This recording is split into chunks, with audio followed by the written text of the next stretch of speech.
Hello everyone, it's hard to believe summer is here already. We are so glad you've joined us today from wherever you are in the world.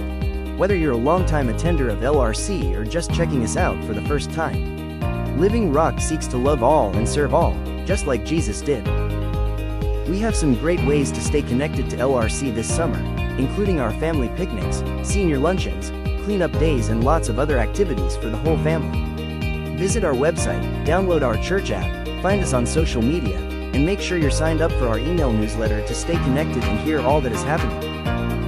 If there is a way we can support you through this season, whether that's through prayer with one of our leaders or connecting you to one of our many ministries, please reach out. Someone is always ready to listen. Let's make this summer a time of growth, connection, and joy. 2 Corinthians chapter 4, verse 16. So we do not lose heart. Let's read it together out loud. We do not lose heart.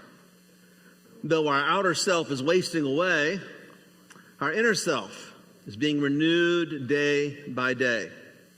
For this light, momentary affliction is preparing for us an eternal weight of glory beyond all comparison.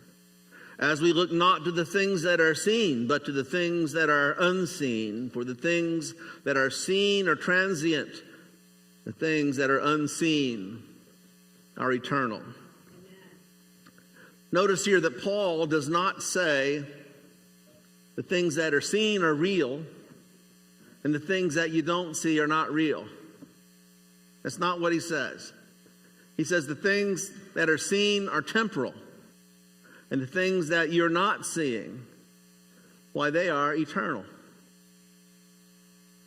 He's speaking about a way of seeing. How many of you have more eyes than just the ones that are in your head? Paul talks about your heart having eyes. Enlighten the heart. See with the eyes of the heart.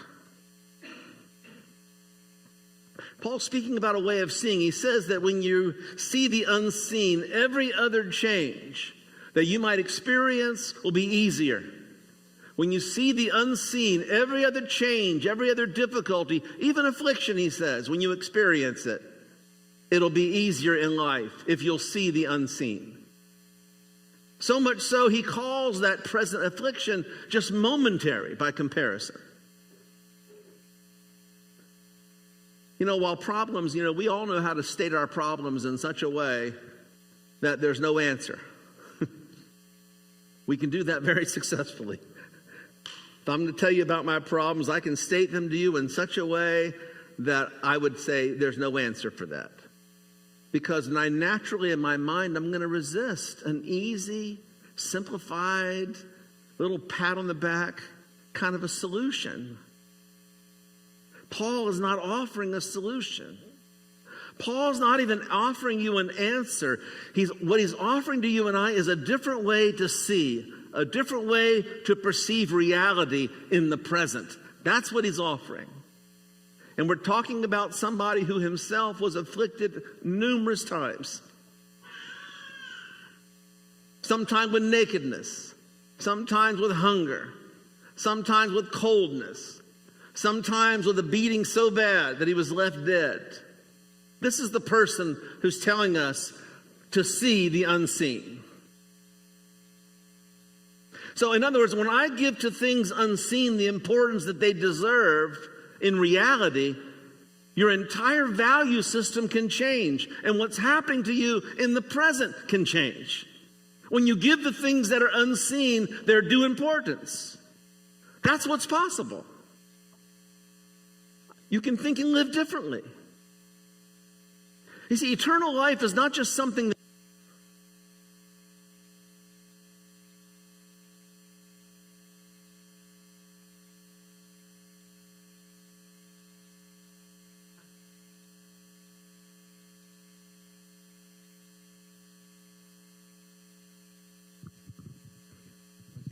y'all can hear me now, right? That means this is no good.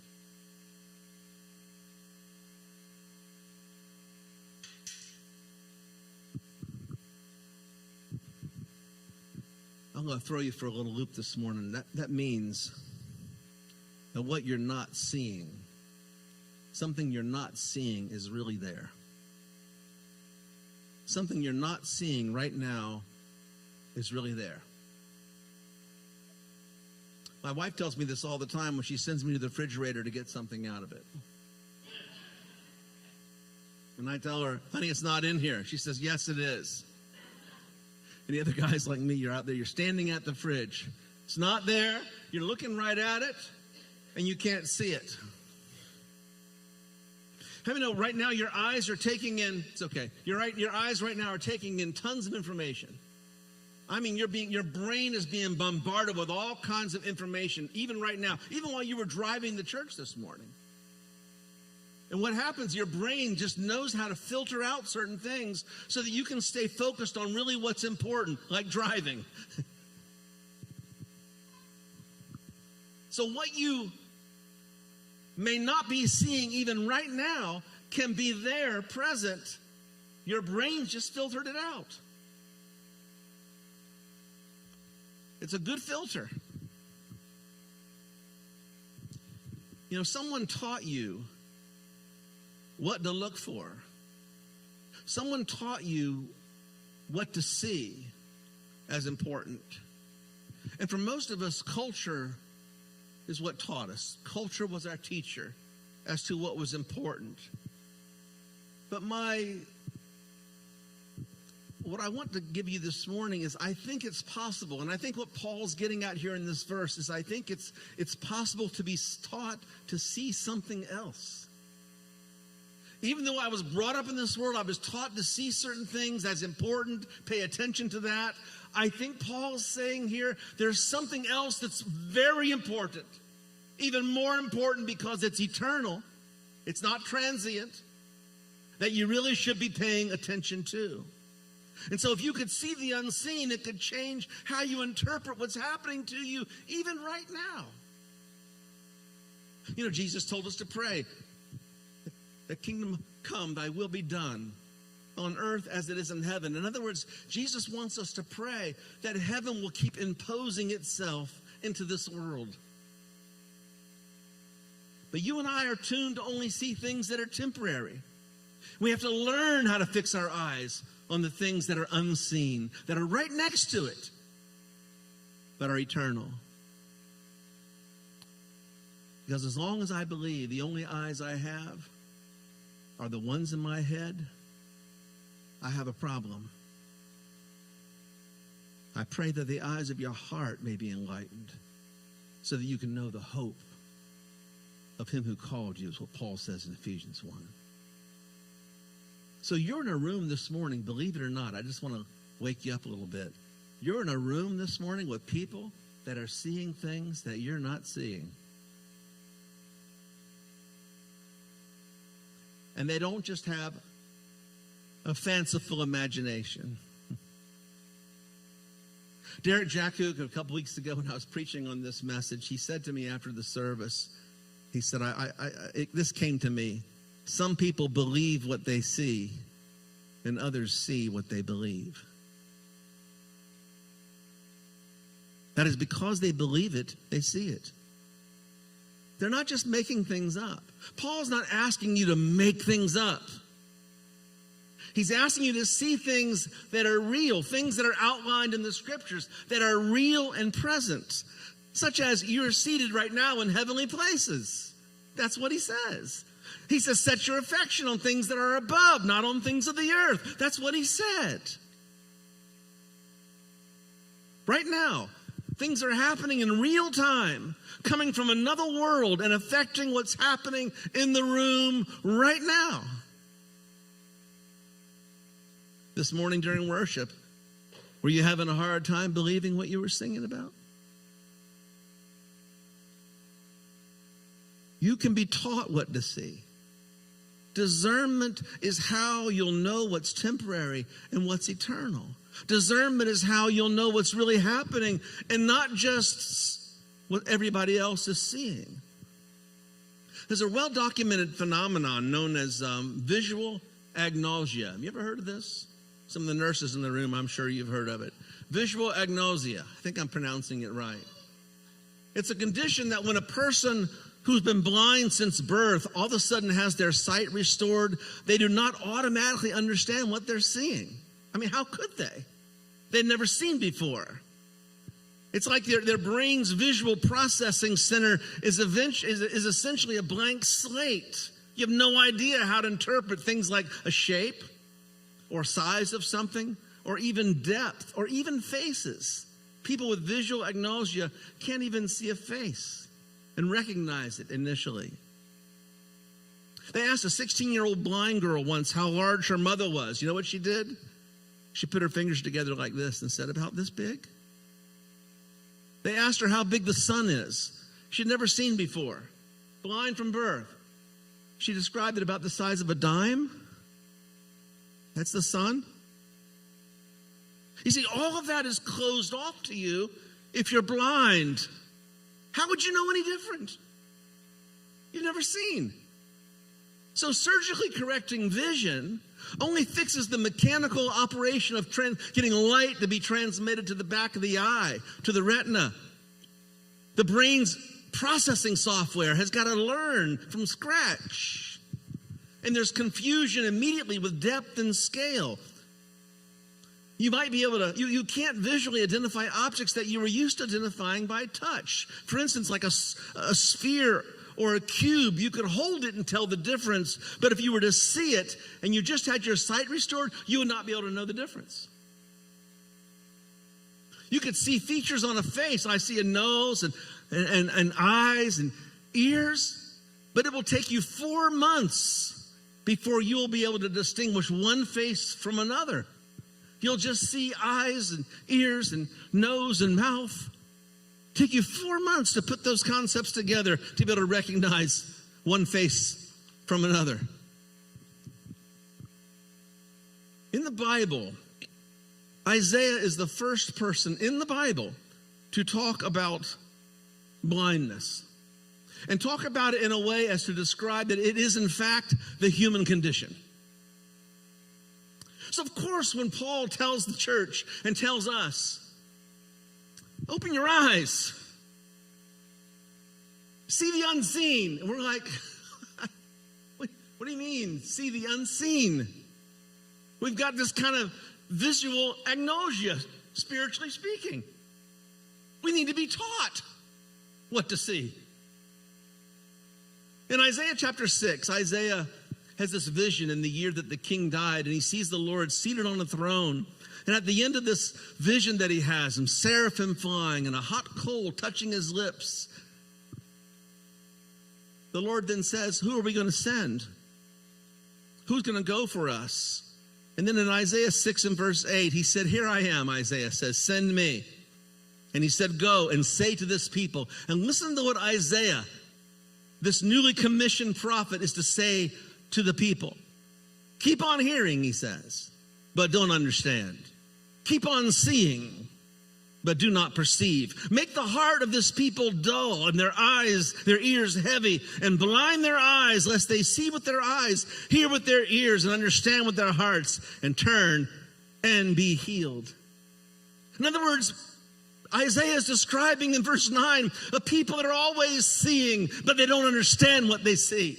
A people that are always hearing, but they don't understand what it is they're hearing, because blindness is not knowing what you're looking at. Even though you're seeing it, you don't know how to perceive it. You don't know what it means. And it was their rebellion and their hardness of heart that caused this blindness. In fact, 12 times in 66 books of Isaiah, he will tell the people they're blind spiritually. In chapter 29 of Isaiah, verse 10, the Lord has poured out upon you a spirit of deep sleep, closed your eyes to the prophets, and covered your heads, you seers. In other words, you'll be looking right at something, and because you don't think it's important, because you don't understand it, you'll miss it. In verse 11, he says, and the vision of all this has become to you like the words of a book that are sealed. When men give it to one who can read, saying, read this, he says, I can't read it, it's sealed. Chapter 59 of Isaiah, verse 10, he describes a man who's like in the midst of a crowd.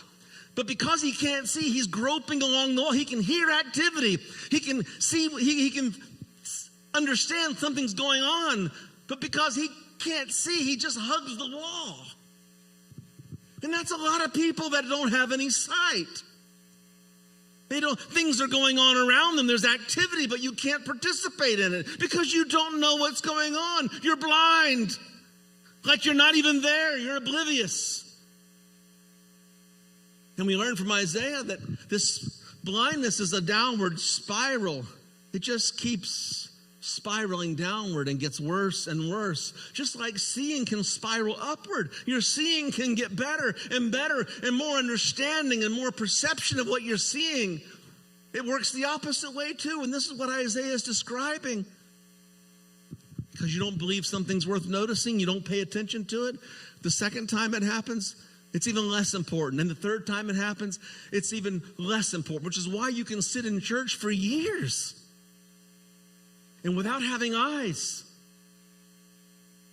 By being spiritually blind, you can be completely oblivious as to what's going on, why you're here, what's happening. What does that mean? Isaiah does say this is all going to change one day. He says God's going to send somebody. And he's going to open the eyes of the blind. He's going to send a teacher just like one of us. It's in Isaiah 42 and verse 7. I, the Lord, have called you in righteousness. I will take hold of your hand and I will keep you and make you to be a covenant for the people and a light to the Gentiles, to open eyes that are blind, to free captives from prison and release from the dungeon those who sit in darkness. So it shouldn't surprise us that when we come to the New Testament, that one of the signature things Jesus does in his ministry is open blind eyes. In fact, in the book of Luke, he goes into the synagogue. They hand him the scroll of Isaiah. And he begins to read it. And he says, the Spirit of the Lord is upon me because he's anointed me to preach the gospel to the poor. He sent me to heal the brokenhearted, preach deliverance to the captives, and recovering of sight to the blind, and to set at liberty them that are bruised or oppressed. I want you to notice something here. If you go to Isaiah 61 where Jesus quotes that, nowhere does it say anything about healing the blind. Jesus inserted that when he read it in Isaiah. He is the Word of God, church. And he inserted it right there and said, listen, and as if to say, I am he. I am he. I'm going to open blind eyes. Again, he does it because he wants us to know this is one of his signature moves. When John the Baptist is in prison, and John is kind of doubting, he's in prison, he's kind of wondering, he sends his disciples to Jesus and says, go ask my cousin, ask him, are you the one, or are we to look for somebody else? And so the disciples go to Jesus on behalf of John, and Jesus says to John's disciples, you tell my cousin, you tell John, the lame are walking, the poor have the gospel preached to them. Matthew 11:5, he says, you tell them that the blind are receiving their sight. Jesus makes healing of blindness something to take note of. He wants John to take note of it. He wanted those in the synagogue that day to take note of it. He wants you and I to take note of it. How do we recover from blindness to see the unseen? I'll talk to you this morning about 4 levels of people coming back from blindness. You may have seen this in your own life, your own journey of faith. You may have seen this in somebody else that you may know. But first of all, level 1. Level 1 is simply this: those who see something and they won't believe it. In other words, there's ample evidence, there's testimony, but you won't believe it, and you end up creating another story about it in your head. We see this in Matthew 28. It's like skeptics in a way. Matthew 28, when Jesus rose from the dead, we're told there was a great earthquake, for an angel of the Lord descended from heaven and came and rolled back the stone and sat on it. His appearance was like lightning, his clothes as white as snow, and the guards were so afraid that they shook and became like dead men. In other words, these soldiers that were sent to guard Jesus' tomb were knocked unconscious by what they saw. I mean, they're having a supernatural encounter. Will we agree? This is a supernatural encounter. The stones rolled away, and angels there glistening in brightness. There's evidence that something supernatural is happening. They witness it. But notice the moment that they go to the chief priest, something happens. Verse 12, Matthew 28. When the chief priests had met with the elders and devised a plan, they gave the soldiers a large sum of money. And they told them, you are to say, his disciples came during the night and stole him away while we were asleep. If this report gets to the governor, we'll satisfy him and keep you out of trouble. So the soldiers took the money and did as they were instructed. You understand level one? You see something.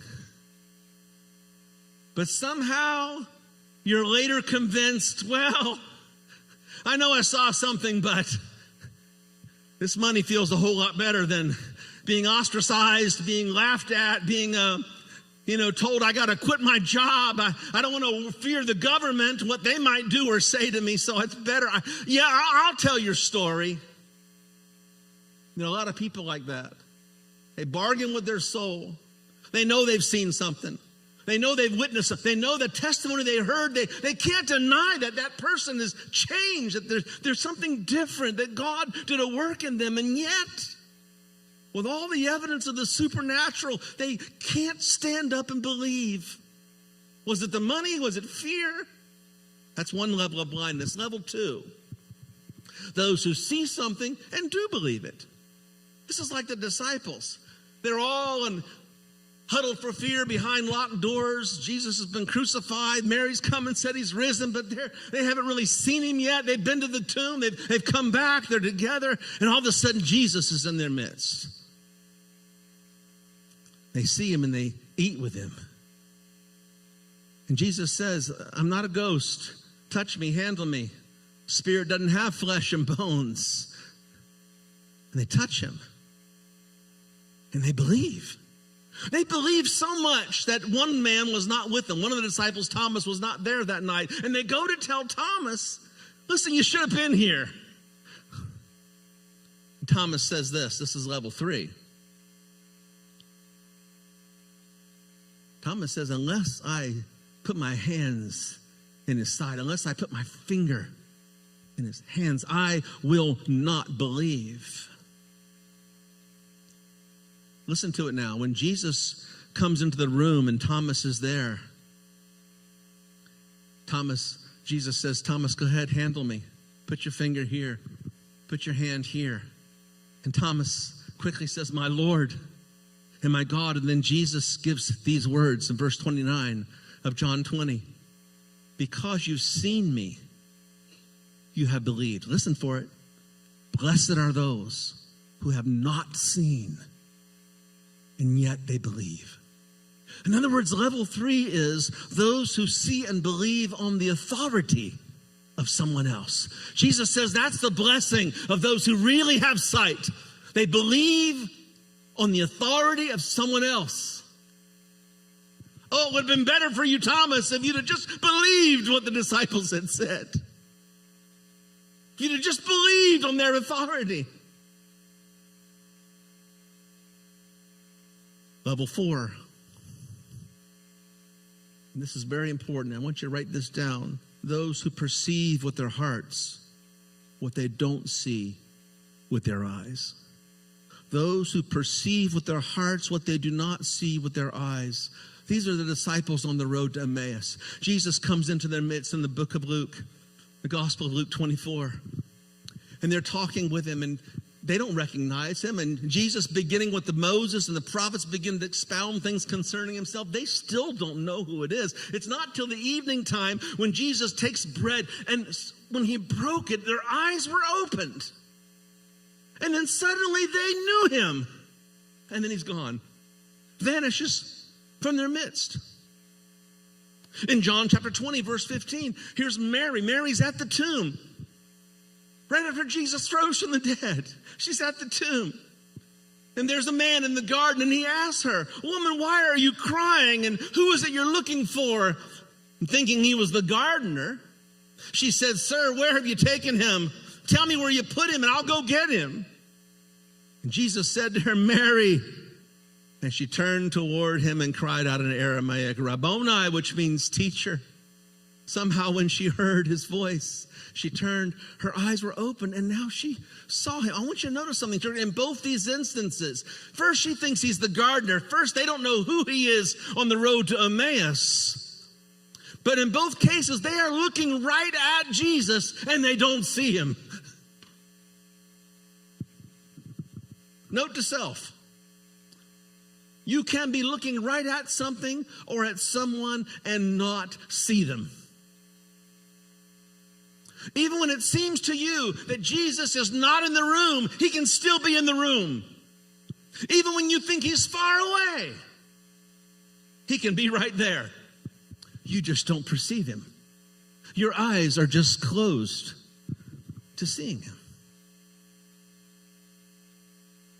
John chapter 9. Story of a man who was blind from birth. In fact, Jesus will cure blindness about 6 or 7 times in the Gospels. And in all those instances, the Gospel will unfold in about 4 or 5 verses of the blindness being healed. But in John chapter 9, this is a man who's born blind and he's healed. And it's 41 verses. It's the longest single chapter in the Gospels about the healing of blindness. John chapter 9, as they went along, he saw a blind man from birth, and his disciples asked him, "Rabbi, who sinned? This man or his parents, that he was born blind?" Because the first thing that we're to know about this blind man is that it was congenital. He was born this way. And the disciples look at him and they want to know, well, who sinned? The parents? And Jesus says, neither. This has happened so that the works of God might be displayed in him. In other words, God is going to do something today in this man that by comparison will seem small to what God is doing in the world that is so large no one can see it unless it be reduced to the small. God is doing something so great in the world that you won't be able to see it, so I'm going to reduce it right here and compress it into this moment with this man. Because later then Jesus says, while I am in the world, I am the light of the world. Who do you think is the light in the world that's opening eyes? And doing it on a scale that you and I can't even imagine. So he spits in the dirt, makes a little mud with his spit, puts it on his eyes, and says, now go wash over there. And I imagine he either stumbles over there, one of the disciples in kindness escorts him over to the pool where he can wash his face and wash out the mud. And all of a sudden he starts seeing for the first time. His neighbors and those who had formerly seen him begging for money are asking him now, isn't this the man who used to sit here and beg? And some said he was, and they said, no, he just looks like him. He just looks like him. But the man himself kept saying, no, I'm he. I was the guy. Then this question comes up again. Well, then how then were your eyes opened? And this is the question that keeps coming up in John 9. Not only asked by these people who are friends and neighbors, well, how do your eyes get opened then, if you're the same guy? But the Pharisees are going to ask him. No one can make sense out of it. So they're going to ask the experts, the intelligentsia. And they take him to the Pharisees. And they asked him how you received sight. Verse 15, he said, he put mud on my eyes. And the man replied, and I washed, and now I see. And notice the Pharisees are at the first level of skepticism. Recovery of sight. You see something, but you won't believe it. There's ample evidence. I was blind. Now I see. But they won't believe it. And so they create another story in verse 16. Some of the Pharisees said, well, this man can't be from God, He doesn't keep the Sabbath. The others said, well, how can a sinner perform such signs? And so they are divided. They're trying to figure this out. Their assumptions about the law, listen, church, are blinding them to the evidence they're seeing with their eyes. By the way, nowhere in this Bible does it say you can't heal on the Sabbath.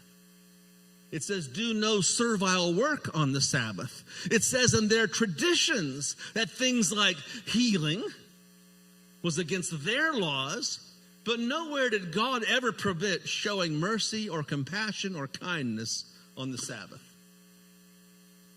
That is the fact, the spirit of the law, to show mercy, compassion, and kindness. Are you still with me this morning, church? So they asked the blind man, well, who was this guy? Who do you say about him? And the blind man says, well, he's a prophet. He's a prophet. That's what he says. And the Pharisees don't know what to do with him, so they call his parents, and they ask his parents, was this your son, and was he born blind from birth? And here comes the question a third time. Is this your son? Verse 19, they asked, is this the one you say was born blind? How is it that he can see? Third time this question, how is he made to see? They say, we don't know. Verse 21, they say, ask him. The reason they say ask him, because he's of age himself. His parents said this, verse 22, because they were afraid of the Jewish leaders who had already decided whoever acknowledges that Jesus is the Messiah are going to be put out of the synagogue. That's why his parents said, you should ask him. Why did the parents say that? Listen, the parents are caught between, listen carefully, their son and their religion. They're caught between their son and their religion. They're not afraid of the Pharisees. They're afraid of losing the only religion they've ever had. Can I say that again? They're not afraid of the Pharisees. They're afraid of losing the only religion they ever had. So they reason. He's old enough. You ask him. So they call the man a second time, verse 24, who'd been blind. Give glory to God by telling the truth. This is like a courtroom scene now. Like, come on. Like putting your hand on the Bible and swear. We know this man is a sinner. Notice the assumption here, church. This is what that we know this man is a sinner. We've established that as a fact. Just tell us how he opened your eyes. I told you already, verse 27. You didn't listen. Why do you want to hear it again? Do you want listen to this? Do you want to become his disciple? And they hurled insults at him and said, you are his fellow disciple. We are disciples of Moses. And you know what they do? They kick him out. God doesn't listen to sinful people. The man answered, verse 30, this is remarkable. You don't know where he comes from, yet he opened my eyes. We know that God does not listen to sinners. He listens to the godly person who does his will. Nobody has ever heard of opening the eyes of a man born blind. If this were not from God, he could do nothing. And to this they replied, listen, and this is the question the disciples asked at first, wasn't it, when they first saw the blind man? Verse 34, you, talking to the blind man, you were steeped in sin at birth. How dare you lecture us? And they threw him out. You were steeped in sin. This is the question the disciples first asked when they saw the man blind. And the intelligent people think they see and they got it all figured out. And the disciples see a blind man and Jesus sees the glory of God about to be revealed. Everybody is seeing something different.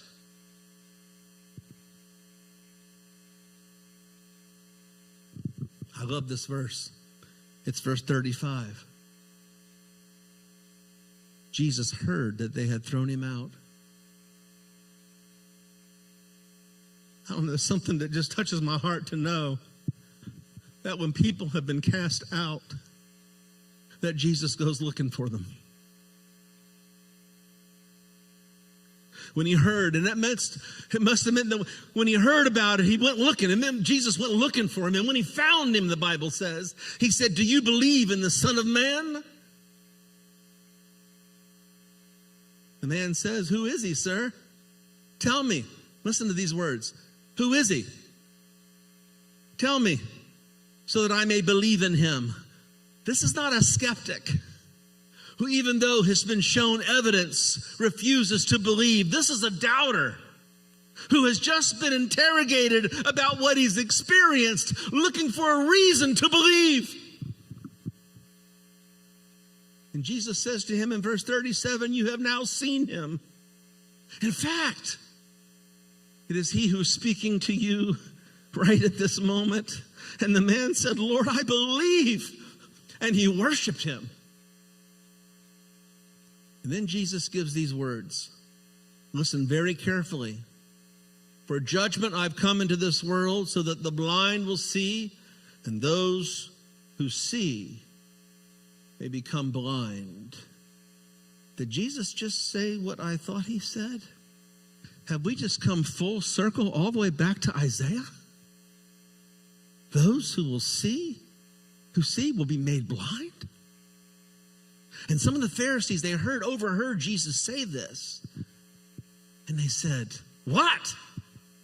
Are we blind too? Verse 40. And Jesus said, if you were blind, you would not be guilty of sin. But now that you claim you can see, your guilt remains.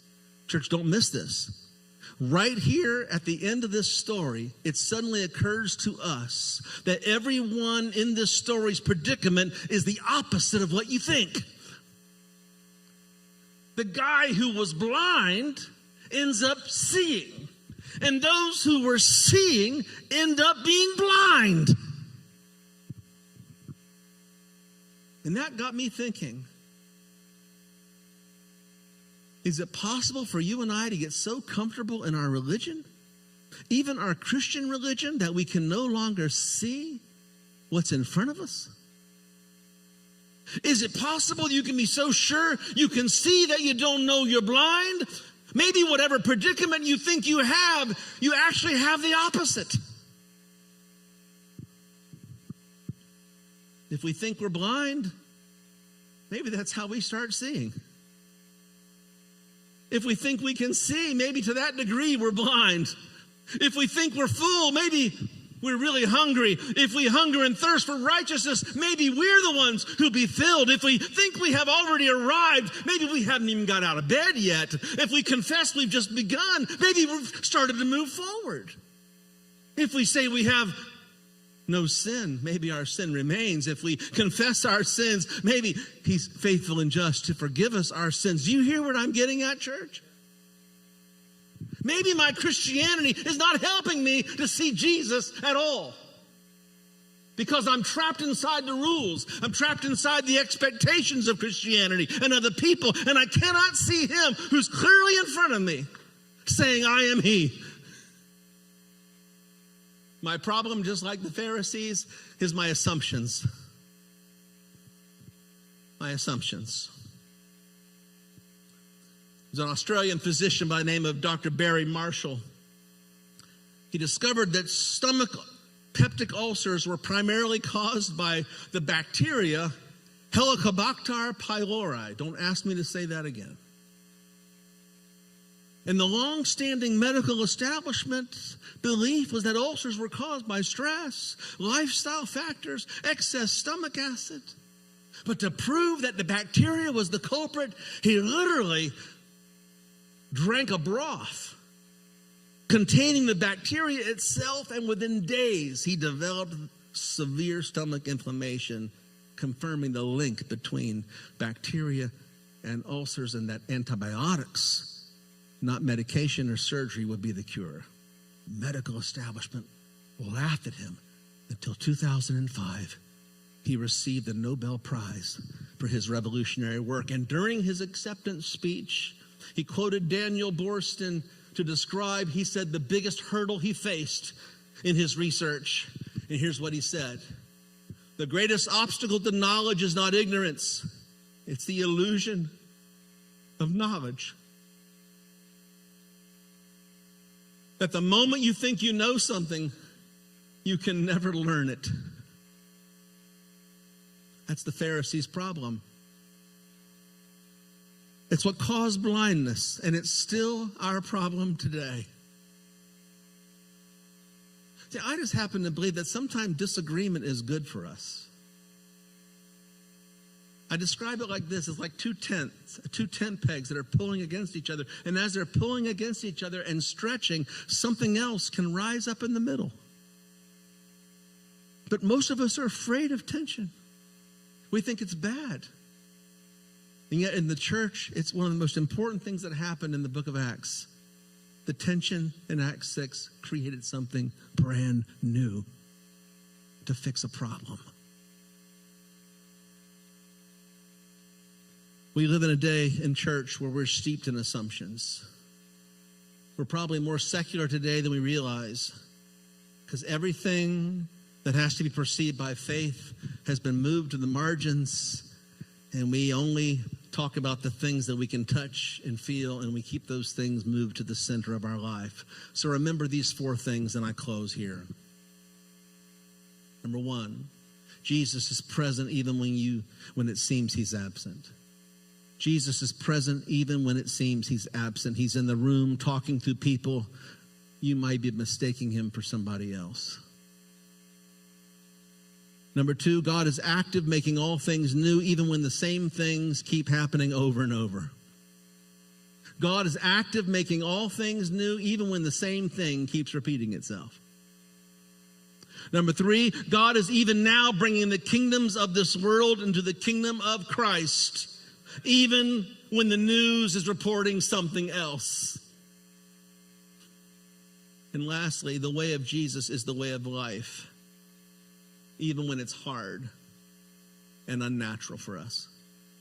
The way of Jesus is the way of life, even when it's hard and unnatural for us. Do you see him? Do you see? Are you able to perceive things unseen? That's the question we began with this morning. And that's where we end. Let's stand together.